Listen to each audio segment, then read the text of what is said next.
네, 오늘 오후 박근혜 정부의 부동산 종합대책이 발표가 됩니다. 어느 때보다도 정부의 경기 부양 의지가 강하고 또 서민들의 주거 안정을 위한 여러 가지 실효성 있는 정책을 내놓겠다라는 의지를 밝힌 만큼 어떤 내용들이 담길지 상당히 궁금해지고 있는데요. 취재기자 연결해서 자세한 내용 먼저 살펴보도록 하겠습니다. 김태균 기자, 어떤 내용 전망되고 있습니까?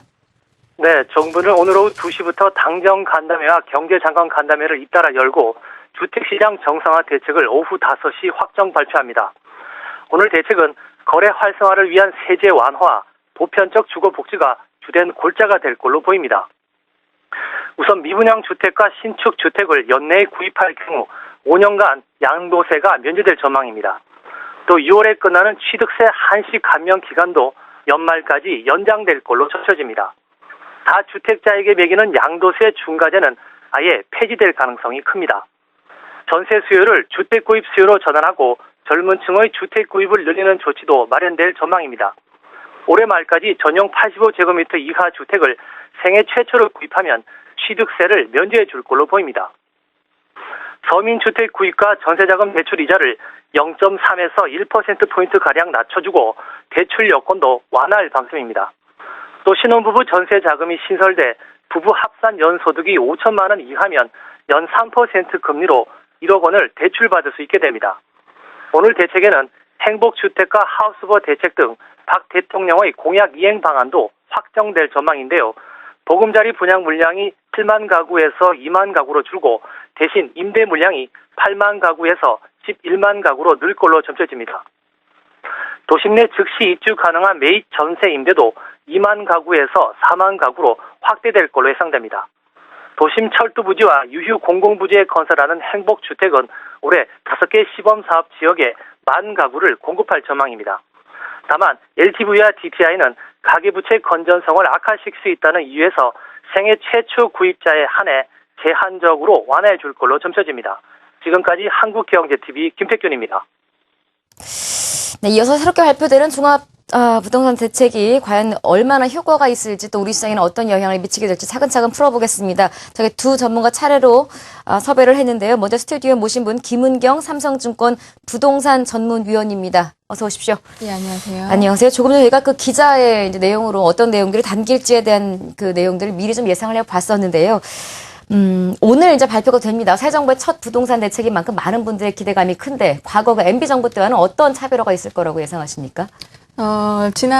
지금 가장 대표적으로 그 논의가 되고 있는 부분이 양도소득세의 감면 부분인데요. 지난 이명박 정부 당시에는 미분양 주택에 한해서 양도소득세를 감면해줬던 그런 대책이 나왔었습니다. 예. 현재 거론이 되고 있는 부분은 미분양 주택뿐만 아니라 신축 주택에 대한 부분도 양도소득세를 감면하는 그 방안이 논의가 되고 있고요. 예. 이것은 과거에 그 97년 말에 외환위기 당시에 그 직후에 신축주택에 대해서 한시적으로 5년간 양도소득세를 특례 조항을 통해서 감면해줬던 그런 부분이 있었습니다. 따라서 이렇게 되는 경우에는 MB 정부 이후에 좀 더 그 신축주택까지 그 주택의 완화 규모를 좀 더 세제 완화 규모를 늘리는 것이라고 볼 수가 있겠고요. 네. 현재 거론이 되고 있는 부분은 사실 기존 주택까지도 양도소득세의 한시적 그 5년간 뭐 감면 부분이 거론이 되고 있다는 부분이 사실 언론을 통해서 일부 보도가 되기도 했습니다. 예. 이 부분까지 감면이 된다면 사실상 유례 없이 굉장히 큰 대폭적인 강화 세제 감면 제도가 될 것으로 보이고 있습니다. 예. 일단 양도세에 관한 이야기를 집중적으로 나눠봤는데요. 시장에서 그동안 워낙 또 부동산 시장이 침체됐었기 때문에 이번 정책으로 확 부동산 시장이 살아나길 바라는 분들 입장에서는 DTI나 그러니까 LTV 규제가 좀 많이 풀려서 그러니까 시장에 조금 자금이 들어왔으면, 자금이 좀 유입됐으면 하는 바람들이 있었을 텐데 이번에 예상되는 내용을 보니까 이 부분은 조금 제한적으로 완화될 것이다. 이런 전망이 나오고 있네요. 여기에 대해서는 어떻게 보십니까? 당초에 뭐 LTV나 DTI 규제 부분은 아예 뭐 빠질 것이다 이런 예. 얘기가 나오기도 했었고요. 현재 또 유력하게 나오는 부분은 어떤 생애 최초 주택 구입자에 대한 한시적인 완화라든가 뭐 이런 내용들이 좀 포함이 되고 있는 것으로 보입니다. 아무래도 단순히 부동산 대책뿐만이 아니라 최근 늘 급증하고 있는 가계부채의 영향까지도 좀 검토를 해야 되는 부분이고요. 이런 가계 건전성 문제라든가 네. 또는 이것이 결국에는 그 가계부채 관리가 되지 않으면 내수 경기 악화로 이어지고 전반적인 경제에도 영향이 미치고 있기 때문에 네. 지난번 그 서승환 국토해양부 장관 역시도 취임 당시에 이것을 그 금융대책 부동산 대책뿐만이 예. 아니라 금융 대책까지 생각을 해서 검토를 해야 된다고 이미 얘기하신 부분이 있고요. 아무래도 굉장히 신중할 필요가 있다라고 보여지는 부분이지만 네. 좀 하우스푸어라든가 예. 일정 부분 그 당장 그 주택의 좀 대출로 인해서 압박이 크신 분들 이런 부분들의 좀 한시적이고 제한적인 완화 부분은 사실은 어느 정도 필요하다고 보는 입장입니다. 가계부채 건전성을 악화시킬 수 있다는 이유로 이제 이번에 좀 완화를 확 시키지 않고 그냥 조금 이제 차츰차츰 이제 완화 정책을 펴겠다는 건데 사실은 뭐 시장에서는 당장 뭐 돈이 들어와야 이게 어떻게 되든지 결정이 되니까 크게 이제 기대를 하는 건 사실이겠지만 또 무엇보다 서민들의 안정을 먼저 우선시하는 정책이 펴져야 될 것 같습니다.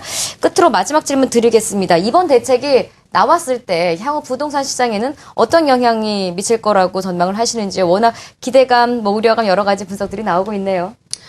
네. 아까 말씀드린 것처럼 양도세 같은 경우에는 만약에 사실 기존 주택까지 그 확대가 된다면 시장에 네. 미치는 영향이 적지는 않을 것이라고 보여집니다. 일단 그 거래 활성화를 위해서 정부가 지금 강력한 의지를 보여주는 것이기 때문에 시장에서 어느 정도 구매 여력이 있는 중산층이라든가 또는 좀 주택 구입을 계획하고 있던 그 기존에 전세 가격이 너무 올라서 전세가 부담이 컸던 전세 수요들이 일부 매매로 좀 전환되는 효과도 좀 생각을 해볼 수가 있겠고요.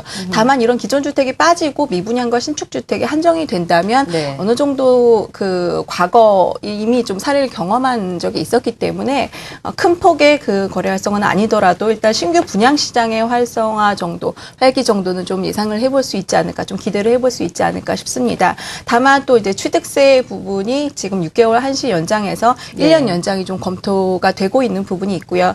또 전반적인 주택 구매 수요를 그 진작시킨다는 차원에서 생애 최초가 주택을 처음 구입하시는 분들이라든가 또는 기존 그 전용 면적 85제곱미터 이하 또는 예. 6억 원 이하에 한정을 해서 취득세를 올해 말까지 감면해주는 이런 부분은 아무래도 그 주택을 처음 구입하는 젊은 층 또는 사회초년생 그리고 신혼부부 그리고 기존의 그 전세 세입자 분들에게 조금 영향을 줄 수가 있는데요. 하지만 이제 전반적인 그 궁극적인 지금 시장의 상황은 과연 지금 집을 샀을 때 집값이 오를 수 있겠느냐, 물가 예. 상승 이상의 어떤 기대를 할 수가 있느냐, 그러니까 결국 부동산 시장이 전반적으로 회복을 할 수가 있느냐는 그 전반적인 그 이해나 이런 그 기대 심리가 사실은 시장에 좀 반영되지 못하는 측면이 많기 때문에 네. 어떤 정책적인 요인이 조금 완화가 된다고 하더라도 시장에 이게 어떤 온기를 미치기까지는 상당한 시간이 좀 필요해 보이고요. 오늘 그 발표되는 그 완화 폭에 따라서 좀 네. 결정이 될 수 있을 것으로 보입니다. 말씀하신 대로 워낙 지금 우리 부동산 시장이 뭐 단기적으로 지금 잠시 악화된 부분이 아니기 때문에 이것이 이제 회복이 되려면 긴 시간이 필요하고 또 거기에 맞는 정책들이 나와야 되지 않을까 싶어요. 단순히 뭐 단기적으로 사람들 눈에 좀 좋아 보이는 정책이라기보다는 실제로 요즘 하우스푸어, 렌트푸어 말이 계속 나오고 있는데 실제로 집을 필요로 하는 사람들을 좀 위한 정책들이 좀 실효성 있게 나와야 될 거란 생각이 듭니다. 고강도 부동산 대책 지금 어느 정도 효과가 있을지 여기에 대한 집중 분석해봤고요. 삼성증권 김은경 전문위원 수고해 주셨습니다. 고맙습니다. 맞습니다. 네, 이어서 우리 주식시장에 미칠 영향 한번 살펴보도록 하겠습니다. 일단은 기대감으로 오늘 건설주들 흐름이 상당히 양호하게 진행이 되고 있는데요. 과연 이번 대책 발표 이후에 우리 시장인 기대감이 현실이 될지 아니면 기대감이 또다시 사그라질지 한번 체크해 보겠습니다. LIG 투자증권 최상욱 연구원 전화로 만나보겠습니다. 최 연구원님. 네, 안녕하세요. 네, 안녕하세요. 자, 앞서서 저희 이번 종합대책 발표가 우리 시장에 미칠 영향을 한번 체크해 봤는데요. 이번엔 좀 구체적으로 우리 주식시장에 미칠 영향을 체크해 보도록 하죠. 건설업종에는 어떤 영향 미칠 거라고 보십니까? 네, 일단 건설업종에는 먼저 긍정적이다 이렇게 말씀을 드립니다. 오늘 그 서성환 국토부 장관이 기존에 언급했던 것처럼 지금 중요한 것은 부동산 가격이 더 떨어지지 않는다는 그런 심리적인 안정감 회복이 제일 중요한 상황이거든요. 그래서 오늘 발표되는 정책에 대한 시장의 기대는 사실 다 다르지만 그 정부의 주택가격 안정화 이런 방향성은 최소한 확인할 수 있기 때문에 건설업황 특히 주택 시황에는 긍정적이다 이렇게 보시면 될 것 같습니다. 발표가 구체적인 내용이 나오지 않은 상황에서 사실 기존에는 이 종합대책 발표를 앞두고 주택 관련된 주택 전문 건설사가 좀 많은 주목을 받았었거든요. 이번 대책이 실질적으로 나온 이후에 방향은 어떻게 전개될 거라고 예상하십니까? 예, 좋은 질문이신데요. 아무래도 현대산업이라든가 아니면 GS건설 현대산업 같이 이제 주택 비중이 뭐 100%에 달하는 그런 회사나 아니면은 GS건설 같은 그런 건설주, 그리고 금융위기 이후에 주택시장에서 대우건설이 가장 좀 성공적인 모습을 보여왔기 때문에 이런 회사들이 좀 수혜주다 이렇게 생각을 하실 수 있을 건데요. 지금 생각을 약간 관점을 바꾸면은 이런 특히 대형 5개사 중에서 과거에는 주택 매출 비중이 상당히 높았다가 금융위기 이후에 이제 주택시장이 좀 하향화하면서 이제 매출 비중이 상당히 낮아진 기업들, 특히 삼성물산이라든가 GS건설도 여기에 해당됩니다만 이런 회사들을 지금 좀 볼 때다 이렇게 말씀을 드릴 수 있겠습니다.